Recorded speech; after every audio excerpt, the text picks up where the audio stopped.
1월 26일 말씀을 전한 후 코로나19로 인해서 이곳뿐 아니라 한국에서도 주일 예배를 교회당에서 드리지 못하고 인터넷이나 유튜브로 드리는 실정입니다. 우리 교회도 성도들에게 주일 말씀을 전하기 위해 어제 녹음해서 오늘 유튜브에 올립니다. 그동안 우리는 하나님을 믿는다고 하면서 자기 마음대로 살았던 시간들이 많았음을 이번 사태를 통해 깨닫게 되었습니다. 우리 힘으로 할 수 있는 것들이 많다고 생각했었는데 우리는 아무것도 할 수 없는 나약한 존재임을 깨닫게 되는 시간들이었습니다. 오늘 본문 말씀 읽겠습니다. 마태복음 5장 4절입니다. 애통하는 자는 복이 있나니 그들이 위로를 받을 것이요. 원어는 애통하는 자는 복이 있다. 왜냐하면 그들이 위로를 받을 것이기 때문이다. 이렇게 되어 있습니다. 자, 애통하는 자라는 뜻의 애통은 죄로 인해 가슴이 찢어지도록 처절하게 우는 극한 슬픔의 의미를 갖고 있습니다. 세상에서는 애통이 복이 아닙니다. 그러나 그리스도인들에게 있어서 애통은 복입니다. 왜냐하면 애통이 없으면 위로를 받을 수 없기 때문입니다. 하나님의 위로는 애통이 있을 때 받을 수 있기 때문입니다. 인간은 애통할 때 인생을 배웁니다. 성숙해집니다. 남을 위로할 수 있는 마음이 생깁니다.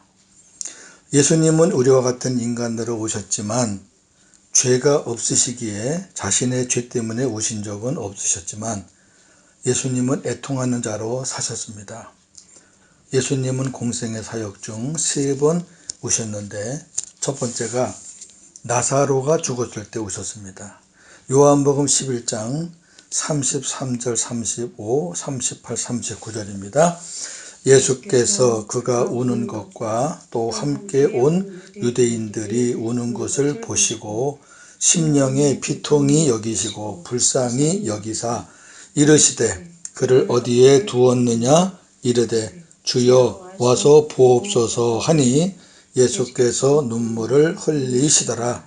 이에 예수께서 다시 속으로 비통히 여기시며 무덤에 가시니 무덤이 구리라. 돌로 막았거늘 예수께서 이르시되 돌을 옮겨 놓으라. 예수님의 눈물은 사랑하는 나사로의 죽음에도 흘리셨지만 실상은 마리아와 마르다 그리고 많은 사람들의 믿음 없음을 보고 마음으로 비통히 우신 것입니다.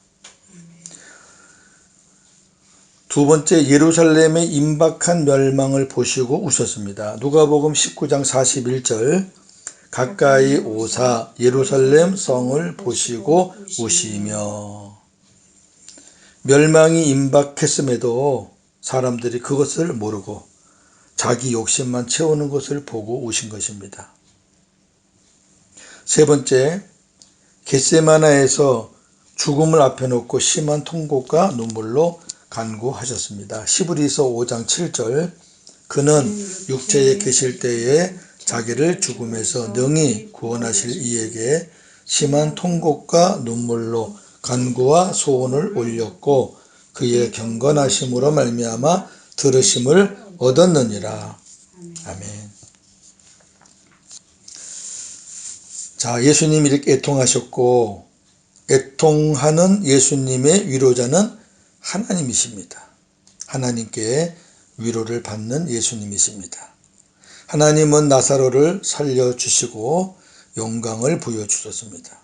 그리고 겟세마네에서 기도하는 예수님에게 천사를 보내 힘을 더하여 위로해 주셨습니다. 누가복음 22장 43절 천사가 하늘로부터 예수께 나타나 힘을 더하더라. 이뿐 아닙니다. 하나님께서는 예수님의 죽으심 이후의 일까지도 함께 하셨습니다. 자, 시편 34편 8절에서 20절입니다. 여호와는 마음이 상한 자를 가까이 하시고 충심으로 통회하는 자를 구원하시는도다. 의인은 고난이 많으나 여호와께서 그의 모든 고난에서 건지시는도다. 그의 모든 뼈를 보호하심이여 그 중에서 하나도 꺾이지 아니하도다. 아멘. 여기 시편 34편에 그의 모든 뼈를 보호하신다. 그 중에 하나도 꺾이지 않는다. 이 말씀은 요한복음 19장 주님이 고난당할 때 이루어진 말씀입니다. 요한복음 19장 32절, 34절, 36절입니다.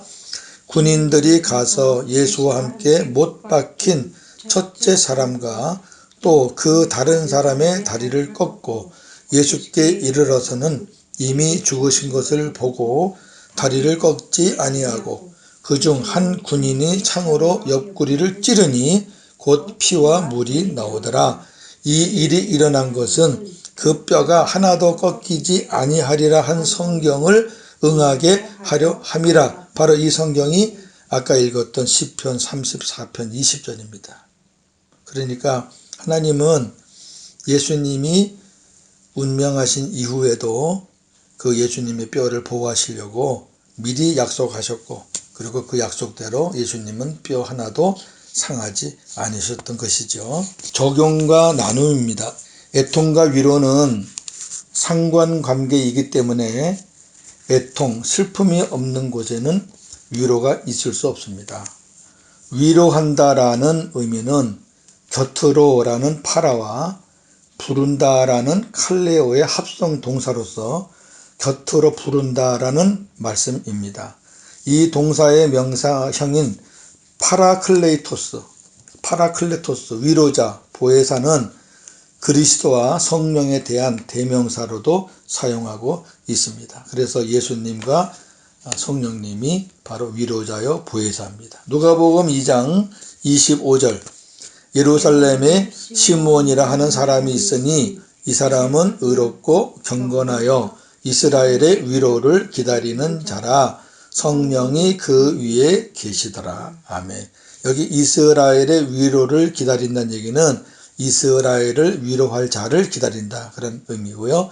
예수님을 기다린다, 메시아를 기다린다, 그런 의미죠. 요한복음 14장 16절 내가 아버지께 구하겠으니 그가 또 다른 보혜사를 너희에게 주사 영원토록 너희와 함께 있게 하리니. 네. 예수님이 보혜사고 성령님은 또 다른 보혜사고, 우리를 위로해 주시는 분이 바로 예수님이고 우리를 위로해 주시는 분이 성령님이라는 그런 말씀이 되겠지요. 두 번째, 애통하시는 예수님의 위로자가 하나님이셨다면 애통하는 우리들의 위로자는 예수님이십니다. 고린도후서 1장 5절 그리스도의 고난이 우리에게 넘친 것 같이 우리가 받는 위로도 그리스도로 말미암아 넘치는도다. 아멘. 그래요. 네, 우리가 받는 고난도 넘치지만 그 고난에 받는 위로도 넘친다. 그리스도로 말미암아. 헐벗고 병들고 소외된 하나님의 백성들에게 필요한 것은 위로입니다. 그래서 우리를 위로하기 위해 이 땅에 오신 분이 바로 예수 그리스도이십니다. 이사야 61장에 예수님이 이 땅에 오셔서 하시는 일을 자세하게 예언하고 있습니다. 이사야 61장 1절 3절입니다. 주 여호와의 영이 내게 내리셨으니 이는 여호와께서 내게 기름을 부으사 가난한 자에게 아름다운 소식을 전하게 하려 하심이라. 나를 보내사 마음이 상한 자를 고치며 포로된 자에게 자유를, 갇힌 자에게 노임을 선포하며 여호와의 은혜의 해와 우리 하나님의 보복의 날을 선포하여 모든 슬픈 자를 위로하되 무릇 시온에서 슬퍼하는 자에게 화관을 주어 그 죄를 대신하며 기쁨의 기름으로 그 슬픔을 대신하며 찬송의 옷으로 그 근심을 대신하시고 그랬습니다.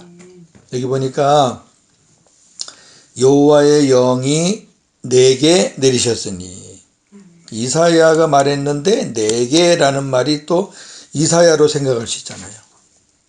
그런데 이거는 이사야가 성령의 감동을 받아서 장차 일어날 일을 예언한 거죠. 여기 보니까 내게 기름을 부으사 가난한 자에게 아름다운 소식을 전하고 상한 자를 고치고 포로된 자에게 자유를 주고 갇힌 자에게 노임을 선포하고, 이게 이사야가 한 일이 아니거든요. 그래서 누가복음 4장 17절 21절에 그 이사야가 예언한 그 사람이 바로 예수님이었다는 것을 증거합니다. 누가복음 4장 17절 21절.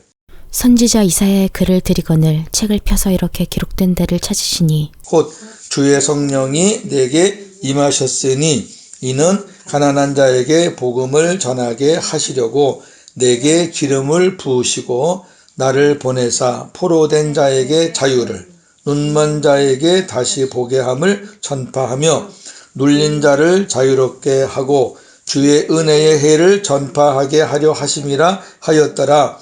책을 덮어 그 맡은 자에게 주시고 앉으시니 회당에 있는 자들이 다 주목하여 보더라. 이에 예수께서 그들에게 말씀하시되 이 글이 오늘 너희 귀에 응하였느니라 하시니. 이사야 61장에 있는 내용과 똑같아요. 그러니까 그때 하나님이 말씀했던 그 사람이 바로 예수님이셨다. 예수님이 그 일을 하기 위해서 오셨는데 그 중에 우리 눈에 띄는 게 뭐예요? 포로된 자에게 자유를, 눈먼 자에게 다시 보고 눌린 자를 자유롭게 하고, 위로하기 위해서, 백성들을 위로하기 위해서 오신 예수님. 하나님께서는 우리의 죄를 용서해 주시기 위해 독생자를 보내 십자가에 죽게 하셨습니다. 그리고 부활 승천시키셔서 우리의 모든 죄를 탕감해 주시고 그리스도를 우리에게 보내셨습니다.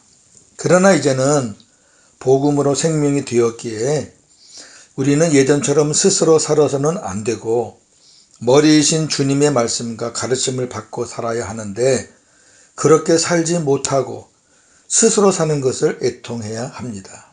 즉 자기 의에 대한 애통입니다. 나아가서 우리는 나 자신뿐 아니라 예수님처럼 민족을 위해서도 애통할 수 있어야 합니다. 지금이 바로 그러한 때입니다. 우리 국민이 죽어가고 있습니다. 우리 교회가 고통을 당하고 있습니다. 나라가 흔들리고 있습니다. 우리가 나 자신과 교회와 민족을 위해 애통해야 할 때 주님께서 안식을, 평안과 위로를 우리에게 주십니다. 마태복음 11장 28절. 수고하고 무거운 짐진 자들아 다 내게로 오라. 내가 너희를 쉬게 하리라. 아멘. 장차 주님과 함께 가는 천국에는 애통이 없습니다. 우리의 이 땅에서의 애통에 대한 완전한 위로는 영원한 천국에서 이루어집니다. 요한계시록 7장 17절. 하나님께서 그들의 눈에서 모든 눈물을 씻어 주실 것임이라. 아멘. 계시록 21장 3절 4절. 내가 들으니 보좌에서 큰 음성이 나서 이르되 보라, 하나님의 장막이 사람들과 함께 있음에 하나님이 그들과 함께 계시리니 그들은 하나님의 백성이 되고 하나님은 친히 그들과 함께 계셔서 모든 눈물을 그 눈에서 닦아 주시니 다시는 사망이 없고 애통하는 것이나 곡하는 것이나 아픈 것이 다시 있지 아니하리니 처음 것들이 다 지나갔음이러라. 아멘. 말씀을 맺겠습니다. 지금 우리는 생각하지 못했던 큰 일을 당하고 있습니다. 처음에는 가볍게 생각했던 일이 불과 한두 달 만에 전 세계적인 일로 번졌습니다. 앞으로 이러한 일들이 또 없다고 누가 말할 수 있겠습니까? 마지막 때가 되면 이러한 일들, 아니 이보다 더 큰 일들이 많이 일어납니다. 이제 지금은 일시적으로 우리가 교회당에서 예배를 못 드리지만 심해지면 계속해서 교회당에서 예배 못 드릴 때도 올 수 있습니다. 우리가 그러기 위해서는 예수님과 하나가 되어야 됩니다. 그리고 내 안에 계시는 그 예수님을 바라보는 훈련을 해야 됩니다. 어디 있든지 그 주님과 함께하는 훈련이 되어야 우리가 복음으로 이길 수 있습니다.